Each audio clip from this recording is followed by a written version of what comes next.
Hi guys, Ed here on Tuesday, checking in to talk about all things workplace relations and COVID-19. I have a microphone to my left, so do give us feedback if the sound is good or not so good. It's the first time we've used it, so let us know how it's going.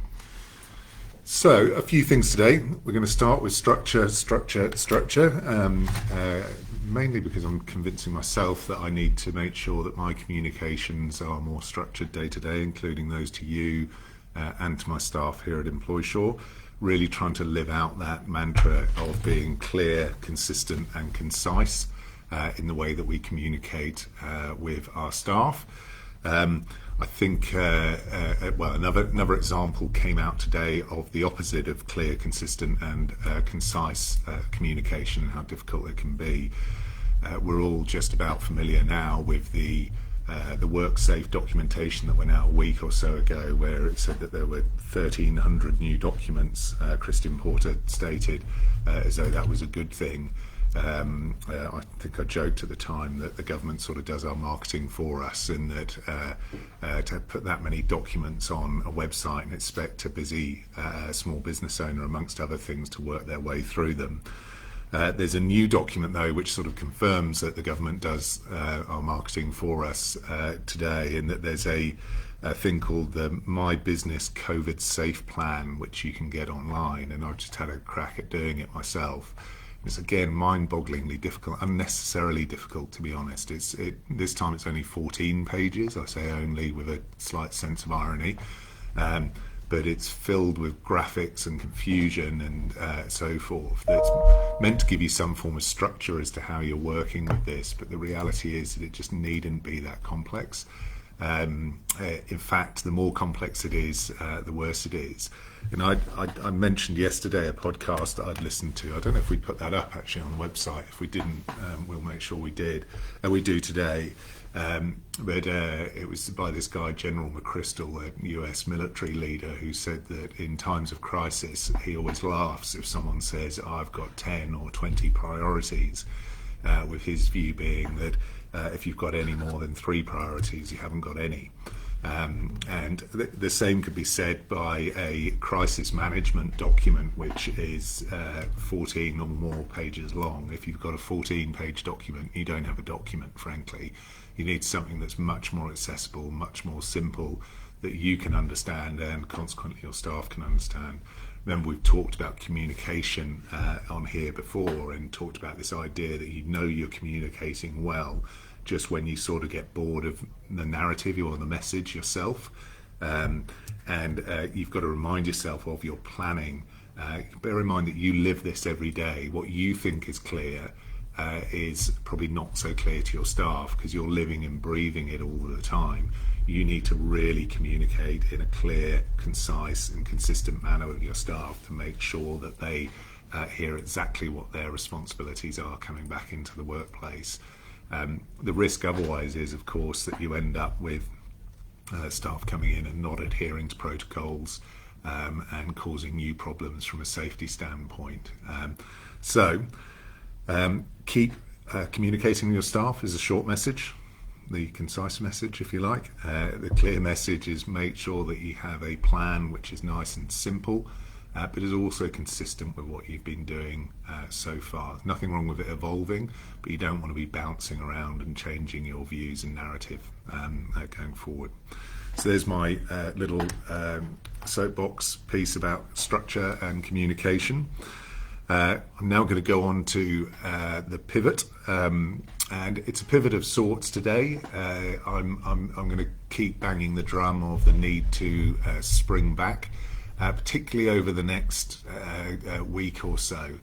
I've started a narrative in our business today, or last night I started it, where we've talked previously about how as a business we have been trying to thrive, not just survive in our business.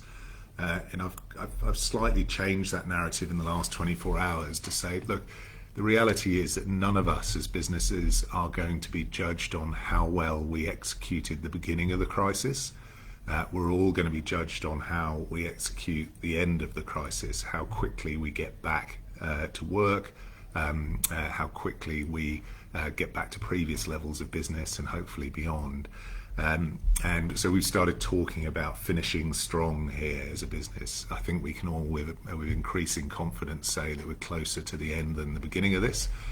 What the end looks like is not yet determined, but we're being closer to the end than the beginning. We really need to be starting to looking at how we finish strong.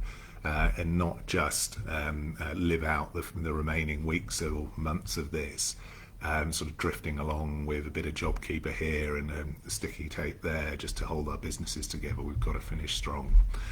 And as part of that, this particular pivot it's a client of ours, so I'm not going to name for reasons that will become apparent now, but it relates to something I mentioned yesterday, is that this client had reached out. What I will say, it's a client in the pub business, hotels business, and they have a number of hotels, and the group of hotels is split up by employing entity in different ways. And for a particular employing entity, I think a couple of their hotels, they had been told that the ATO was reviewing their JobKeeper application, and that they consequently weren't getting it paid at the moment, with no clear line of sight as to when they would get it paid. And we had a bit of discussion during the day. I delved back into the rules. There's no real provision in the rules which says the ATO has the right to just kind of hold you out there and just go along reviewing pending payment or non-payment of JobKeeper. They can't just sort of keep you in the waiting room. So we had a discussion about that, and the client, fair play to them, got in touch with the ATO and said that this is outrageous. We've already paid in good faith 2 JobKeeper fortnights, actually now paid a third. We're coming up to a fourth, and we're just about to go to our staff and say, sorry guys, we can't pay you because the ATO isn't paying us. Is that really a message that, given all of the growing concerns about JobKeeper, that you want? And it seems that concern, let's put it, was escalated in the right way in the ATO, and they were given a consequent assurance that they would be paid the sums by this Thursday. So good on that client for standing up for themselves, and it's really important you do that. We got asked a question yesterday by a massage business. It sounded like had a couple of employees that had also had some notification that they were being investigated, or there was some assessment process going on. Both of those businesses are notably shut, so the investigation doesn't seem like it could be around eligibility from a business perspective. So presumably they're only looking at eligibility from an employee perspective, and it seems pretty bloody unfair, frankly, to keep a business that has paid in good faith these JobKeeper sums, keep them hanging under the cloud of maybe not getting paid. So the short moral of that story is stand up for yourself, and make sure you ask the obvious questions, frankly, because it may be that there's just some bug in the system at the ATO that they will sort out when you challenge them on it. So good on that client for doing it. That's the pivot of sorts. I suppose we could do a video of that. We'd have to sort of end up blanking out the client's face though, and sort of doing one of those sort of fake voices like you see on ACCA or something like that. So it probably wouldn't make much viewing, so maybe we won't. So the third thing that I want to cover today is the Qantas decision that's been in the media. It came out yesterday, and a number of you quite reasonably might be saying, what the hell does that all mean? And this is a decision that's come out of stand downs with Qantas, and essentially what has happened is that as you guys have been asking through this channel a number of times, that if an employee is stood down, do I have an obligation to pay them sick leave? I'm going to park JobKeeper for a moment because it's a slightly separate thing, related but separate. What happens if someone is stood down quite properly under the Fair Work Act, and they get sick essentially, and they seek to access their personal or carer's leave? Do I have to pay that, or do I carry on paying them nil? And yesterday the court concluded that you pay them nil. You essentially can't access that sick leave under the Fair Work Act if you're already on a stand down.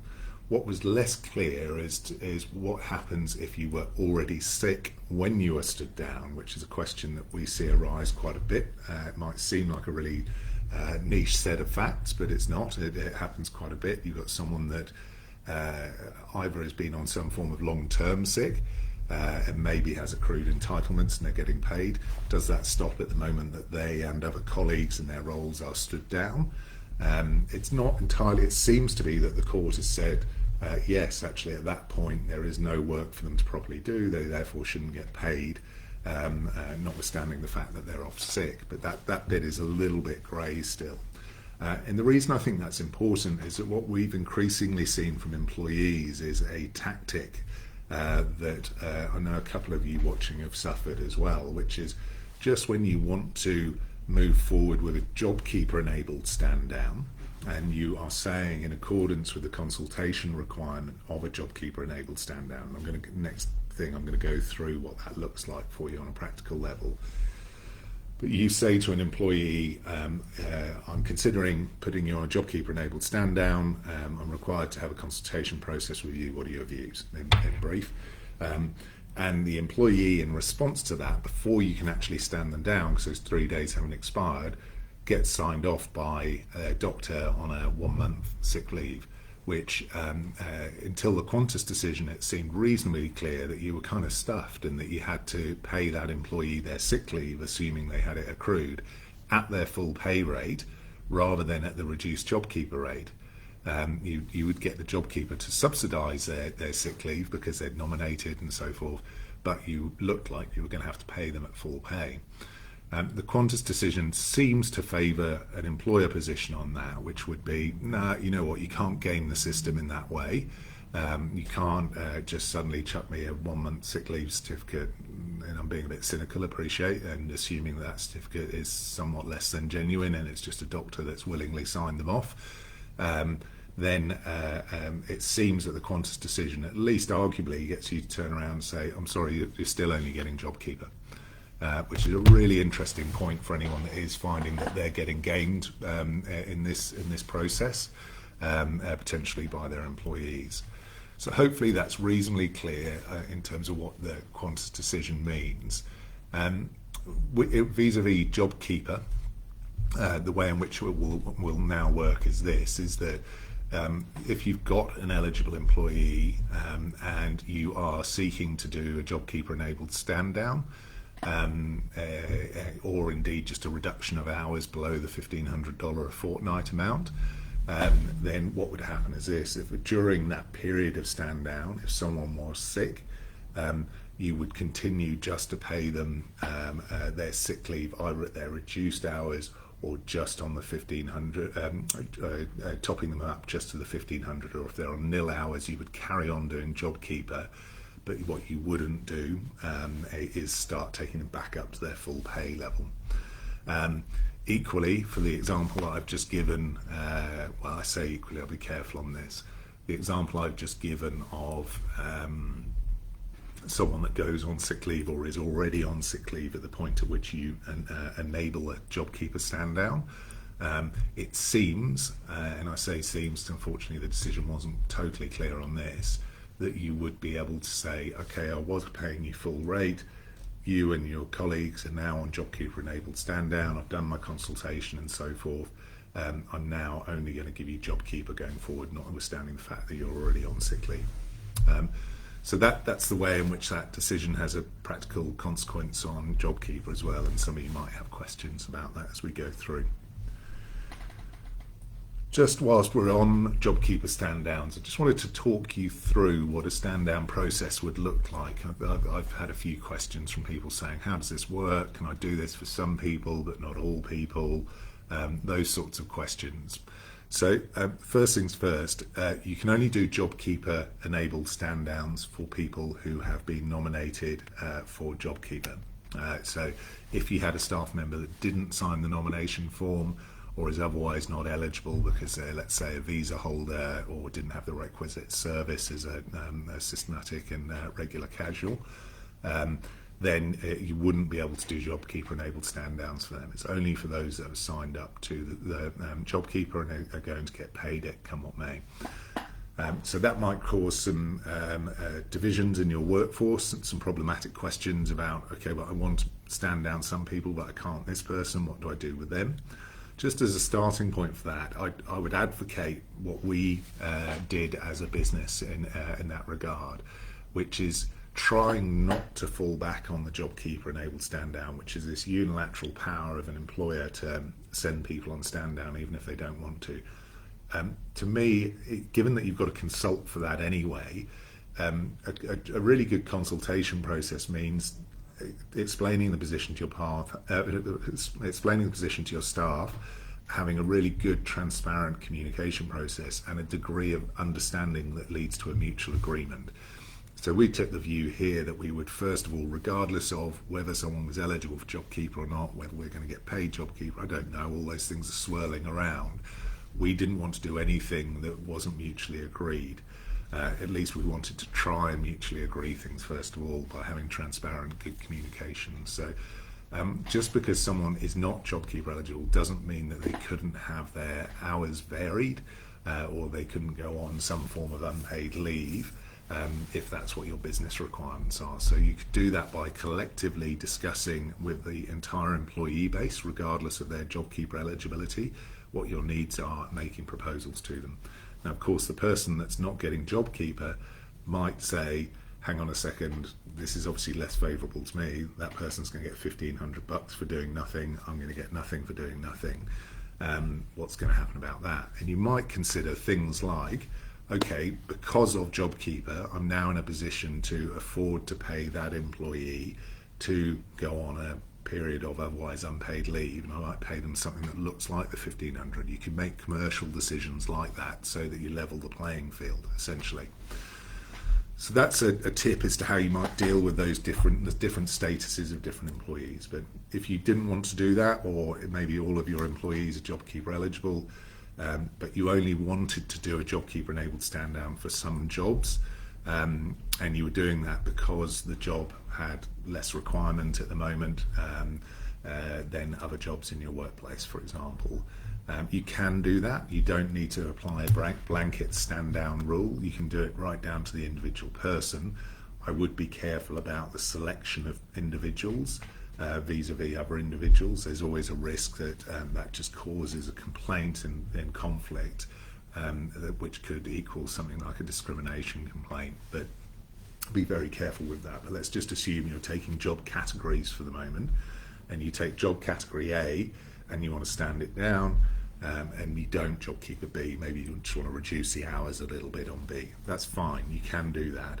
You would still need to consult job group A and go through that process of consultation. What that would look like is this: is making sure you contact that group in writing to say, I am considering standing you down under the JobKeeper enabled provisions, and would like to begin a consultation process which will last from X to Y, being at least 3 days, during which I'm going to seek your views.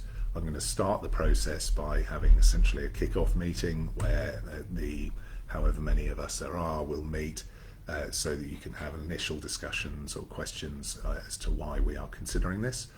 You then, in an ideal world, would go on to offer them the opportunity to make any comments, either by email or by phone, or by individually arranged meeting with them during those next 3 days.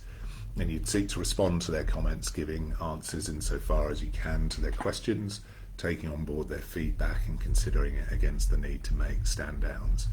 At the end of the 3 days, if you're still minded to go ahead, you would then issue the direction to the staff members, explaining to them again in writing that you've now concluded the consultation period and that your decision is that this group of people will be stood down until, and you would ideally give them a date, or suggest that it's until further notice, but in any event no longer than the scheme lasts for, which is into September.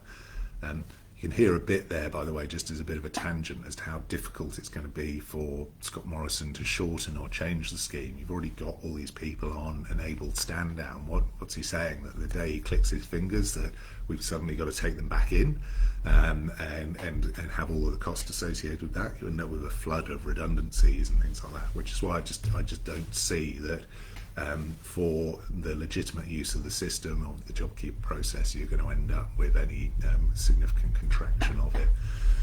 Anyway, so you would communicate that stand down to those staff members. They would then go home.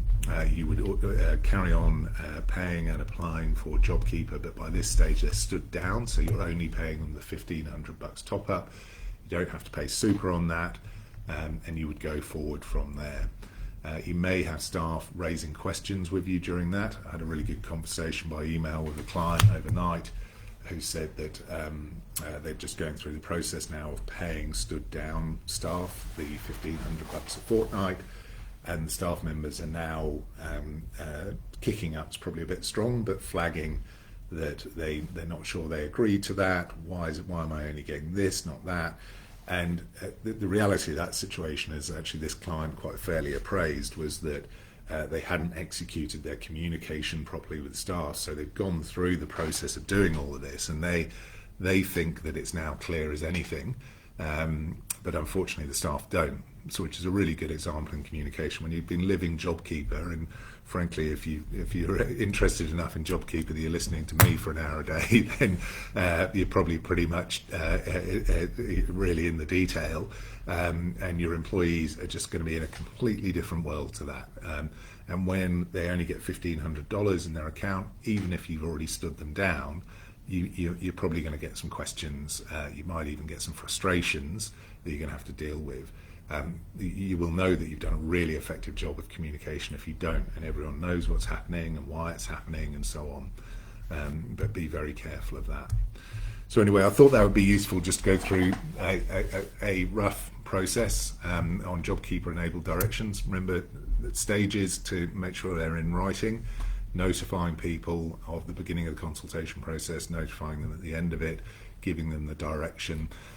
You don't, beyond that, need to start varying contractual terms or anything like that. You're just giving them the direction. That essentially ends up allowing that variation under the Fair Work Act, and off you go from there. So the same applies, by the way, to other JobKeeper-enabled directions, including requesting staff to take leave. You can do that slightly quicker. But the same principles apply in terms of, and really they're just fundamental principles of communication as much as they are compliance with the Fair Work Act and making sure you're being open and transparent with your staff. Last thing before we go on to doing Q&A is just flagging workplace ready. There is a lot of confusion out there still. I was kindly invited on to a Perth radio station called 6PR this morning, and we're going on, what time are we on this afternoon? 1:10. At 1:10, if anyone wants to flick over to, I was about to say the wireless there, that sounds like my mum, I think, but on 2GB, isn't it? At 1:10, if anyone's wanting to hear a bit more about the problems with getting workplace ready. But you'll all be battling through that at the moment. Give us a shout if you're a client, particularly. We'll come out and help you with that. And if you're otherwise interested in getting workplace ready and need some assistance to cut through all the information that's out there or the lack of it, we're here. So, on that note, Stewie, over to you. Sure. Let's kick it off with something that relates back to when you first mentioned a podcast today and yesterday. What was the name of the podcast? Question from Karen. Karen. So the podcast is called Masters of Scale. And perhaps if Molly's listening, she's going to put it up, I think. Yeah. So it's Masters of Scale. It's a really good podcast, seriously, throughout the series. It's originally by this chap called Reid Hoffman, who founded LinkedIn and PayPal, so he seems to know what he's doing in that digital world. But he invites a lot of his chums from those kind of companies onto the podcast. But he's been doing a sequence of crisis ones recently, which I found really good. And one of them was with a chap called General Stanley McChrystal, who was in charge of special operations for the US in Afghanistan for a number of years. And he talks about leading through a crisis. So we'll post that on here as well. When you said, Stu, about a podcast, I thought you were doing a spoiler for our prospective podcast that we're doing. So I'm probably not allowed to say this yet. We're going through the process of setting up a podcast where we want to come out and speak to you guys and hear about your business stories. It's one thing, Reid Hoffman meeting the founders of Instagram, but my view is that that's a sort of fantasy business. You know, it's something that none of us are ever really likely to experience in terms of growth or the challenge that they might be facing. Challenges that they might be facing. What I am really interested in is the stories that led you to make the decision to go into business, wherever that might be, in pubs, in medical care, dentistry, those kind of businesses, childcare. I want to hear more about your why and the challenges that you've had along the way. And so it's a sort of, I suppose, in the next generation of doing these live streams. We're going to start once we're permitted. I'm going to get in my car, jump on a plane and come and visit you guys and hear a bit about your stories, but we'll announce more of that in due course. And over the weeks, Ed, you've touched on this many times, but it keeps popping up, so worth revisiting. This time from Robert. An employee refuses to return to work. Can we stop paying them JobKeeper? Hi, Robert. This is a really interesting one and quite a growing one as well, that an employee refuses to come into work. So there's lots of variants as to the why the employee refuses, from the downright stubborn, which is I get the money anyway, so I'm not turning up to work, through to the kind of semi-sounding legitimate, understandable, I live with my elderly parents and I don't want to put them at risk, that kind of thing. The underlying law for all of them is the same, that if someone is otherwise fit to work and isn't calling upon any of their entitlements that you've permitted them to take, then if you request them to come in and do the hours that they were otherwise doing, they should come in and do that, presuming, of course, that you're able to provide a safe workplace and complying with your social distancing obligations and so forth. If the person says no, if they're at the stubborn end of the spectrum, you might be more inclined to escalate that quite quickly into either, if they're a permanent staff member, some form of disciplinary process, which might shake them up enough to actually get them to realise that their obligation is to come in and do work. If they are a long-term, regular and systematic casual, then what you might do is say, look, what you have essentially disclosed to me by your unwillingness to come in and do this work is that you are not a regular and systematic casual, because a regular and systematic casual would turn up to work. And given that you're not, I'm under an obligation to tell the ATO that I got it wrong, I shouldn't have applied for JobKeeper for you, and I'm going to take you off the nomination form going forward. So that's the sort of conversation I'd have there. That's probably quite a different conversation to the one I'd have with someone that's saying, I've got some sort of understandable impediment to me coming into work, and I'd try and have a much more collaborative communication with them about the things that we could do to make them feel protected. Funnily enough, actually on that same podcast series, I was listening to the one this morning about a doctor in America, in Philadelphia, I think he was telling the story of what it's like in his hospital at the moment. He was going through the processes that he has when he gets home to stop him from taking infection into his home and with his wife and children there, which includes changing his clothes, showering, various other things. So there are things that people can do for the protection of their homes, but still turn up to work. And there's nothing that the government is saying that to say that you cannot come to work or should not come to work. But you might, as an employer, agree that a level of understanding which says, you know what, I can get you to do work from home if I can, let's carry on with that arrangement, and you might be sympathetic or empathetic to those things. And Ed, this one from Joe, somewhat related to what you've just touched on. We're planning on bringing people back into our workplace and have put up the appropriate signage and putting measures in place to keep your workers distanced. But we know what happens in workplaces. People mingle in kitchens and pass each other in corridors and chat at their desks.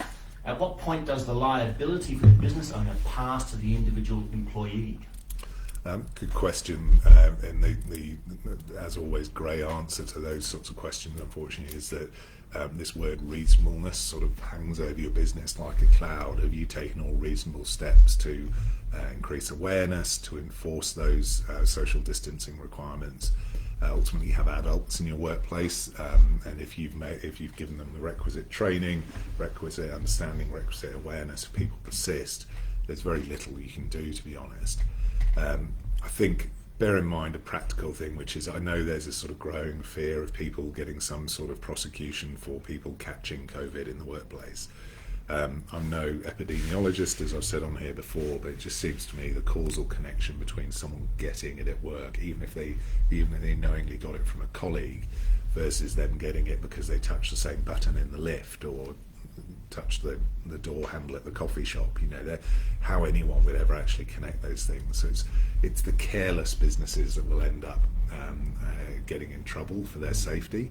It's those that haven't bothered to look at it or have willingly gone contrary to rules. So they might be opening up now when actually their industry should still be shut, for example.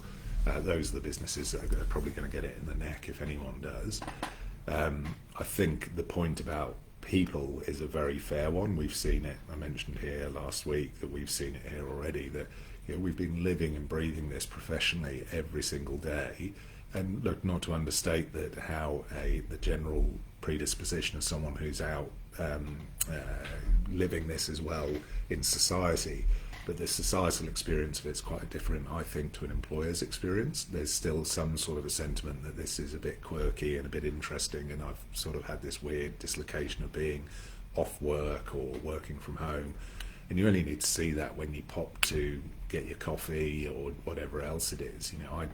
I find it somewhat farcical, to be honest, that I was down at a beach near my house here in Sydney, a place called Bronte, and what I saw down there was hundreds of people there on Saturday, none of whom were, I don't think, strictly breaking the prohibition on being there, but they were certainly within 1.5 meters of each other. But at the end of the beach there's a rock pool, and they had an official standing on the rock pool who would only let 10 people into it at a time, which is complying with the rules. But this ludicrous situation where there was a gathering of hundreds of people, and then beyond this person there was 10 people in a pool, there's a lack of logic about that. But we won't, there's no point in getting your knickers in a twist, getting annoyed with that logic. You've just got to live with that as an environment. As an employer, do your best to operate in that environment. If people then don't listen to you and are stubborn in that, then there's not much you can do. This one from Ben. We're planning on reopening, but do we need to wait for an official green light from the government? If so, which one, state or federal? Or are we good to go at our own discretion? It depends a bit on what you do, Ben, to be honest. I'm going to assume that there's no absolute restriction on your opening. So the classic one still is that gyms are shut unless you're doing exercise outdoors in small groups. Again, it depends on state. But basically, the way in which it works is that the federal government seems to be guiding the narrative, let's say, perhaps a bit generously. The state governments are the ones that are defining the narrative as to what you can and can't do within your particular industry. So assuming your industry can open, just making sure you're doing it within the guidelines. The problem that I'm seeing is that safety takes two formats. You've got your safety with respect to your staff, which is largely easy if you're in an office environment. I say easy, but you've only got one group of people to think about. But if you're in a customer-facing organisation like retail or hospitality, you then have the question of customers. So, the rules that the state governments are applying to those two different groups, who should really have the same interest, i.e., being safe in their interaction with your business. You don't find those rules in the same places. They're not just on WorkSafe or equivalent. They are maybe on state government websites, quite separate to that, talking about how you've got to treat your customers in certain industries and so forth. Dusty says, hi Ed, prior to COVID hitting, many of us were scrambling to ensure we complied with the annualised wage arrangement changes coming into effect from the 1st of March 2020. Would I be right in assuming that this will not be a priority for FWA for some time now? So, no, I'm not party to whether it's a priority. I assume they're going to end up with a busy docket of other stuff. We've had the same problem, to be honest. Just on the 1st of March, we launched an app internally. Some of our clients use that app as well to clock in, clock out. That was as much as a technological challenge. That was really a cultural challenge for us. That you're asking employees that weren't used to clocking in and clocking out suddenly do all that, and then a handful of days later, people went home, and we found it a real struggle to understand how to meet those obligations. We've done our best to get through it, probably on the slight presumption that this is going to be less of a priority. There was lots of dispute and noise about whether it was the right thing to do anyway. My personal view is that it was a ridiculous thing to do, to change the way the world works in that way. It was sort of anachronistic, really. It was sort of a backward step in the way workplaces work, but it happened. It happened on the 1st of March. What I would suggest that you do is show that you're trying to comply with it. Doing your best to evidence compliance rather than taking a sort of carefree approach to it. Okay. Katie asks, does the employer have to pay the JobKeeper to a commission-only agent, or can they keep it? No, you can't keep it, Katie. So if let's rewind on that. When you say keep it, you keep it if the person is otherwise getting over $1,500 commission. So it's a true subsidy, but if they, in any given fortnight, are getting less than $1,500 commission, then you pass it on to them. So it either subsidises what they are actually earning on a commission-only basis. If not, you just pass it on. And I'm going to assume, by the way, that you're in real estate, because commission-only sort of sends shivers down the spine of every other industry. Connie, she's a client. I was paid JobKeeper for one too many employees. He is on a sponsorship visa. I did not tick him on the ATO website, but I do my pays through MYOB, so he's on that list. Do I need to notify the ATO? Yes, I would. I would notify the ATO. Interestingly, that you and your employees have got joint and several liability for that. I don't know whether that employee would, because they never signed the form, but yeah, you should notify the ATO and pay it back. From Vicky. Hi Ed, we have a number of projects in Sydney and fly our staff up as needed. 2 key staff have said they don't want to fly up, but they're happy to drive. We find that dangerous and wasteful. We can provide appropriate PPE for flying. Are staff able to refuse to fly given the low number of infections and appropriate safety wear? A good question. It's not that different to the questions about people just refusing to turn up to work. So your version of work is that you need people to fly. And remember, your obligation is to provide them with a safe working environment subject to reasonableness. And what they're proposing is something different to the normal safe environment, which is flying. And they're saying, can I drive? And what you're saying in technical language is that's not reasonable. That seems like a fair response. I suppose the only challenge I'd have to that would be, depending on how long they're coming up to Sydney for. If it's for a day trip, it sounds ridiculous. If they're coming up here for a project for 3 months, then maybe it's more reasonable. But it's assuming that the turnaround times and so on actually create danger, people driving long distances under pressure, all of those sorts of things, then I would persist with the flying route. Making the points that you are about the offering PPE, otherwise mitigating any risks, and presenting what you believe is a safe workplace, and asking them again to do that. Again, at its most fundamental, you end up moving into disciplinary territory if someone stubbornly refuses that. But the guidance is not that people can't fly. There are certain state requirements as to quarantine and so forth. There's a bit of dispute with Queensland at the moment about how long they're going to keep that up for. But there was a good article in the paper yesterday, and maybe you could point to this, to those staff members, where I think it was the head of the Canberra airport sort of trying to scream from the rooftop saying, guys, you're allowed to fly. You're allowed to come and do business. So if flying is part of your reasonable requirements to do business, then you should be doing that. and appropriate steps are going to be taken just as they are on other forms of public transport. This one from Mornia. My employee is on a JobKeeper enabled stand down direction, working 3.6 hours per day. He has taken sick leave, but does not have any personal leave entitlements remaining. In light of the Qantas decision, how do I pay this? Is it leave without pay, or do I need to compensate him to cover his $7.50 per week JobKeeper payment? So there's not too many people called Mornia. I'm guessing this is Mornia, who's a client who we exchange emails occasionally. So if it is, hello. So the question is, you've got someone who is JobKeeper eligible. They have been put on stand down at 3 odd hours. They have consequently, or subsequently, I should say, taken a period of personal leave. They don't have any leave entitlements left. Then because you're claiming JobKeeper and receiving JobKeeper for them, you would be passing that over, even though they're not getting any actual personal leave entitlements anymore. You can't claim for them and not pay it over, and because they're an eligible employee, you should claim for them if you're claiming for other people. So you would be passing on the $1,500 in full. Okay. It'd be paid as a top up though. Yep.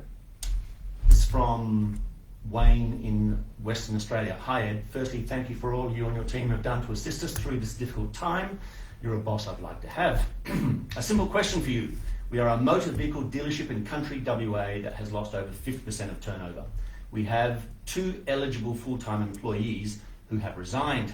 We need to replace them. My understanding is that whoever we employ as their replacements aren't eligible employees. I'm assuming for JobKeeper. We've probably now lost approximately 24K in possible future payments to assist the business employ all our current staff. It's a bummer.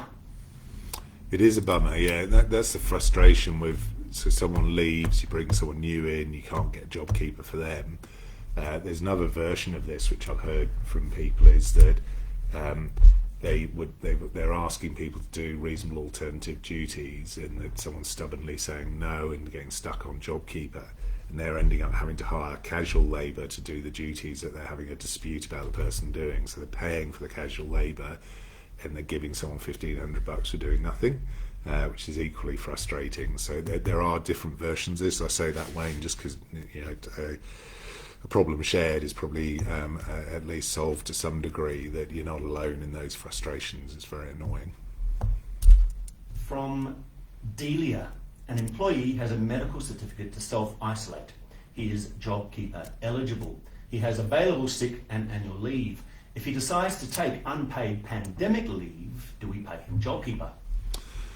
So if he's JobKeeper eligible, yes, even if he's on unpaid pandemic leave, any form of absence, whether it's unpaid or not at the moment, because you're getting JobKeeper for them, you pass it on to them. This is from Judy. We have an employee who attended work sick with flu-like symptoms. We've sent them home. Can we insist on a doctor's clearance or test results before we let them back into the workplace? Or if they come back and they say they feel better, do we just have to accept that?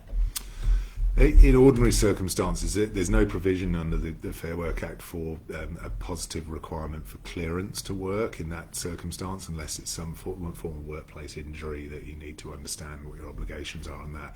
But I'd say we're not in ordinary circumstances, so I would say that you want to have confirmation from the doctor that they are safe to come back in, remembering that we're working to the idea of what your reasonable obligations are. And someone who turned up sick, which might seem somewhat foolish to people that have been living and breathing these risks day to day, you might reasonably say, look, I can't take the risk a second time of you coming back. Have you been tested? By the way, they should have been tested. If they're feeling sick at all, the government advises they should go and get tested. It may be that you're not getting a doctor's certificate, but you're getting their confirmation that they're negative as a result of their test. And Ed, you've tackled this one plenty of times over the last few weeks, but it keeps popping up, this time from Alison.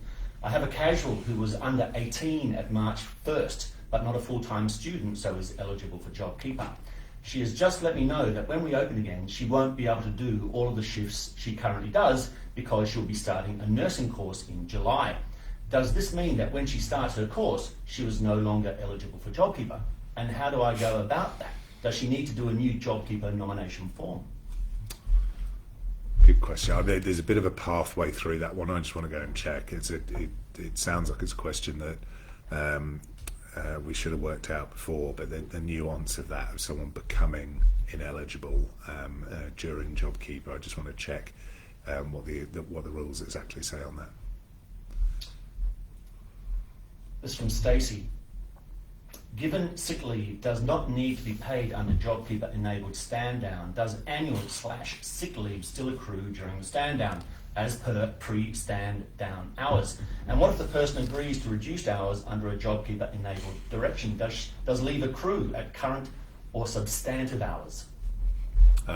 So leave doesn't accrue under a stand down. It would only accrue. The way in which it works is they're stood down, they're not accruing sick or annual leave in that way.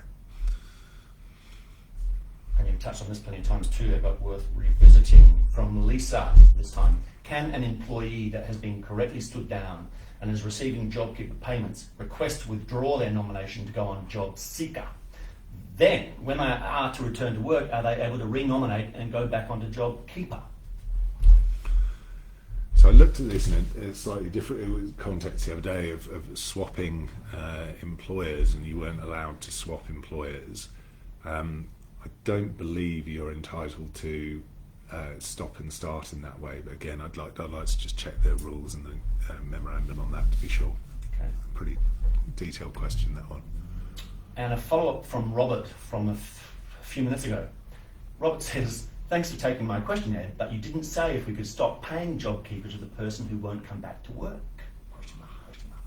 Sorry, but I wasn't express about that. I'm assuming that this is a casual, that you're going to take the route, therefore, of saying I don't see you as a casual because you're not agreeing to do regular and systematic hours.